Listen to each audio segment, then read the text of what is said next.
دا هغه سړی دی چې دا بدرنګه خلک ښکلي کوي. که دا ږیره چېرته رامخکې شي او بره دې اننګو ته او د سترګو پورې راورسېږي چې دا تاسو کوم لیزر کوئ، د دې به راته لږ حقیقت وي. خلکو ویلي چې د دې څه ریزلټ نشته، دا ویښتان بیا راغلي. لیزر زه وکړم دا چېرته زما سکین ته نقصان راونه رسوي، په مخ باندې دا داغونه وي، تیرسري، پیګمنټیشن، دې علاج دلته کې ختمېږي. د مخ یا ګونجې راشي داسې راځوړند شي. دا زنانو دپاره هم دی، هغوی هم کول. د پردې انتظام یې شته، فیمیل سټاف هم شته. که چېرته د جینۍ ږیره وشي، د جینۍ برید وشي، دې باندې خرچه ډېر راځي که لږه راځي. السلام علیکم ورحمت الله وبرکاتو. ملګرو، دا هغه سړی دی چې دا بدرنګه خلک ښکلي کوي. بدرنګه خو خیر خلک نه وي. الله تعالی وایي چې ما انسان ډېر ښایسته پیدا کړی دی، خو که دا ږیره چېرته رامخکې شي او بره دې اننګو ته او د سترګو پورې راورسېږي، نو انسان بیا هغه شان ښایسته نه ښکاري. دا ویښته د خلکو په دې تندي باندې راغلي، په دې وروځو باندې راغلي، نو هغه بیا ښه نه لګي. دغه شان خلکو ته دا سلمان سعید علاج ورکوي چې د چا په مخ باندې داغونه، د دې نه علاوه د چا په مخ باندې چې رنګ ګرځي، دا ګونجي، دا ختموي. دا ټولې خبرې به موږ د سلمان سعید خان نه.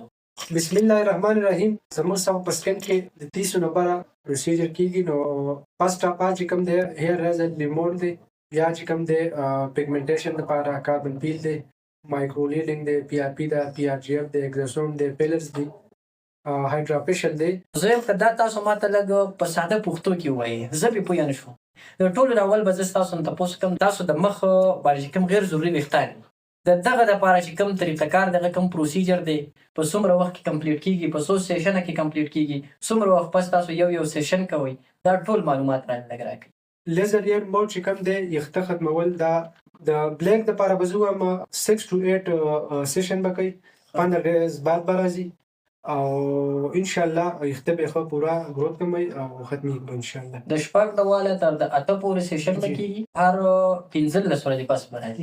یو سیشن مثال زه ستاسو په واله رالم، تاسو ما ته یو سیشن وکړو، 15 ورځې پس به زه بیا راځم. دې 15 ورځو کې اوس هغه د ږیرې شی وکړئ، یا مثال ویښته واړه کوئ، دغه ویښتان واپس چې کوم راغلي دي په اننګو باندې، د دې سره به څه کوي، دا هغه د ترډینګ په ذریعه باندې په تار باندې ویستل شو، یا ویکس لګول شو، یا په ماشین باندې شیو کول شو، یا داسې به پرېږدي. څه به کوي په دې 15 ورځو کې، ځکه چې دا خو واپس بېرته زر راغټېږي.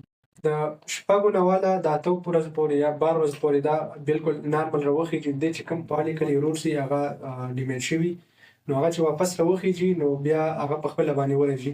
دې کې په 100% کې تاسو ته مې وویل چې چا 50% نه ختم شي، 25% نه ختم شي، نو هغه نور چې ایکسټرا راوخېږي نو هغه دپاره ویستل خو ډېره ناجایزه ده، ځکه چې د ویستلو سکین ډیمیج کېږي، خرابېږي. ویکس او تریډینګ دا خو بیخي نه ده پکار. د دې مطلب دا شو چې کله تاسو یو سیشن وکئ او بیا د بل سیشنه پورې 15-20 ورځې کومه وقفه ده، په دې کې به دا ستاسو د اننګو دا ویښته بیا راوخېږي. دا تاسو په ماشین باندې کټ کولی شئ، شیو کولی شئ، ختمولی شئ. تریډینګ باندې کوئ، په تار باندې بیا نه وباسئ. ویکس باندې لګوئ، په ویکسو باندې بیا نه وباسئ. دغه شان په نوسي بیا نه وباسئ، ځکه چې دغه بیا دا روټس راوباسي د ځان سره. نو که بل سیشن له بیا ته راځي نو هغه به هغه شان ریزلټ نه ورکوي. دا پرېږده چې دغه روټس د دې پاتې شي دلته، نو بیا به درله په لیزر باندې ولي، نو ډېر ښکلی ریزلټ به تاسو له درکړي. ښه اوس راته دا ووایه سلمان خان چې دا تاسو کوم لیزر کوئ، د دې به راته لږ حقیقت وي. آیا دا واقعي ریزلټ ورکوي؟ ویډیو زه وګورم، ما ته په سوشل میډیا باندې مخې ته راشي، په هغه باندې چې بیا زه کمنټس ګورم، خلکو ویلي چې د دې څه ریزلټ نشته، دا ویښتان بیا راغلي، دا بیا راځي. نو دا حقیقت به راته نن وایي. آیا دا لیزر چې تاسو کوئ نو دا ویښتان عمري ختموي، مستقلي ختموي، که نه دا څه وخت پس به بیا راځي؟ دا لیزر به ته کنټینیو ساتي، بیا راځي نه راځي؟ دا راته دا لیزر چې کوم دی ستا ګروت کموي.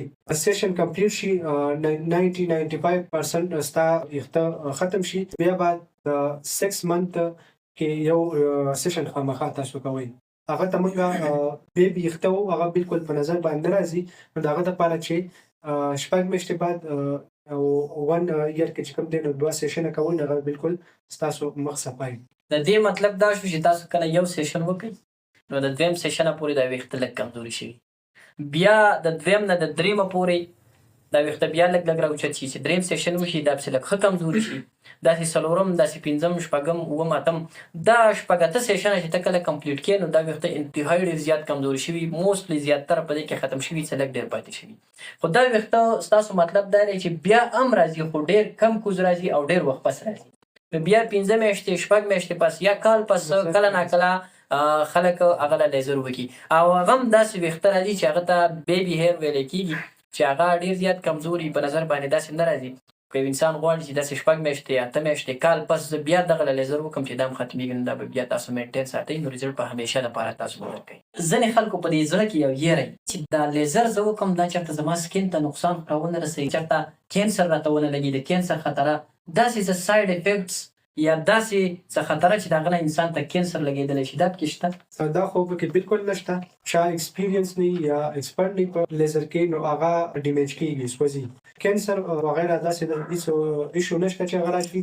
د لیزر ډریل په ذریعه باندې ستا پالیکل یا روغ ویشتل کېږي نو دې هیڅ ساید افیکټ نشته. خو تاسو ته مه وویل چې یاره په صحیح ایکسپرټ کس باندې وشي نو هغه سر په مخ کې ګلو هم راځي، شاینینګ هم راځي. د ده مطلب دا دی چې دا کم لیزر هیر ریموول دی د دې هیڅ ساید افیکټ نشته. باقي پاتې شو د کینسر خبره نو دا هم هسې یو میت دی. نو یو خبره تاسو ځان سره یاد وساتئ، کله چې تاسو د ویښتو دپاره د لیزر کوئ نو دا په یو کوالیفاید ډاکټر یا په یو ښه ایکسپیرینس ټیکنیشن باندې کوئ. هغه کس چې هغه نه کوالیفاید ډاکټر دی او نه داسې ایکسپیرینس ټیکنیشن دی چې د هغه تجربه نشته دی او په یو عام کس باندې تاسو کوئ نو بیا خطره جوړېدلی شي، بیا هغه ستا سکین ډیمیج کولی شي.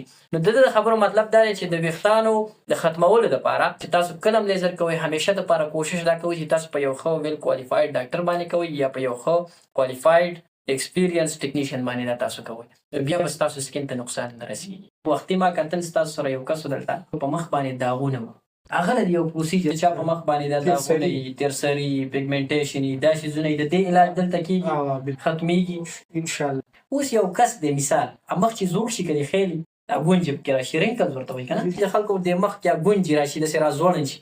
د دې لپاره څه طریقه کار شته که نه چې دا انسان ینګ ښکاري، لږ نوجوان ښکاري، دا مخ واپس لږ ټیټ شي، مضبوط شي، لږ صفا شي. که نه انسان چې بوډا شو بس بوډا شو. د دې لپاره خو بوټاکس دی، بوټاکس انجکشن یې کوو. بوټاکس انجکشن بالکل نو هغه بالکل رینکل ختموي خو سپټمبر پورې مستقل علاج مستقل نه دی، مستقل علاج نه د 6 نه د 8 منت جی جی. بیا چې 6-8 منت پس دغه بیا د ګونجې په مخ کې راشي نو بیا به دا پروسیجر کوي، واپس به بیا پروسیجر به کنټینیو ساتي. مطلب دا دی چې دا رینکلز ختمېدلی شي خو د دې لپاره چې کوم پروسیجر دی دا مستقل نه ختمېږي. څه وخت پس 6 میاشتې 8 میاشتې 10 میاشتې پس به دا بیا راځي نو بیا به هغه پروسیجر کوي، دا به ته مینټین ساتي. د رینکل لپاره ډېر پروسیجر کېږي، هغه ته به چې کوم دی نو سرجري کې نو هغه به د ډېر ټایم پورې کار کوي. دې مطلب دا چې زموږ بوډاوالي ته نه پرېږدي. نو بل دا چې د اکني یا اکني سکار پېښې ډیپ سکار دي چې هغه لپاره موږ بیا سبسیشن کوو، هغه څخه خپل ریزلټ راځي، CO2 لیزر کوو. دې نه علاوه د چا په مخ باندې چې کوم دی پیګمنټیشن یا میلازما یي د هغه لپاره موږ پیکو لیزر کوو. ډېر زیات خلک چې هغه په مخ کې ډرای یا هغه سکن ګلو پکې نه وي نو د هغه لپاره موږ هایډرا فیشل کوو چې د چا ویښتان چې کوم دی هغه ماتېږي یا کمزوري یا غورځېږي نو د هغه لپاره موږ PRP کوو، PRP کوو او اګزوسوم کوو. اوس سلمان بھائی زما په دې ذهن کې یو بله خبره راغله، ځینې جینکۍ موږ داسې لیدلي چې د هغو په مخ باندې ګیرې راغلي، برېتې راغلي دي، دا چې کوم پروسیجر دی دا کوم علاج دی دا زنانو دپاره هم دی هغوی هم کولی شي؟ فیمیل دپاره خو ډېر زیات ضروري دی. د فیمیل دپاره بس لیزر دی او د هغې دپاره زموږ سره فیمیل سټاف هم موجود دی. مطلب دا چې تاسو د فیمیل لپاره هم کوئ، د پردې انتظام یې شته؟ بالکل فیمیل سټاف هم شته؟ بالکل شته. زموږ سره چې کوم دی فیمیل سټاف دی ښه باعزت ځای د هغه دپاره موږ دا کړی دی. د هلکانو په نسبت باندې جینکو ته د دې ډېر ضرورت دی. اوس د هلک په مخ باندې پالنګي باندې ویښتان راشي څه دومره غټه مسله نه ده، ډېر بد یې نه ښکاري. خو که چېرته د جینۍ ګیره وشي، د جینۍ برید وشي، په مخ باندې ویښتان راشي نو هغه ډېر زیات بد یې ښکاري. دې باندې خرچه ډېر راځي که لږه راځي. آیا یو عام کس یو سټوډنټ دا افورډ کولی شي که نه شي کولی؟ لکه مثال زه تاله رالم او زه یو سټوډنټ یم، ما سره پیسې کمې دي، زه دا کولی شم که نه؟ ستاسو خرچه څومره ده؟ سټوډنټ لپاره چې کوم دی نو سپیشلي موږ ډسکاونټ لګوو. هلکه چانس لګي ښه چانس لګي ها.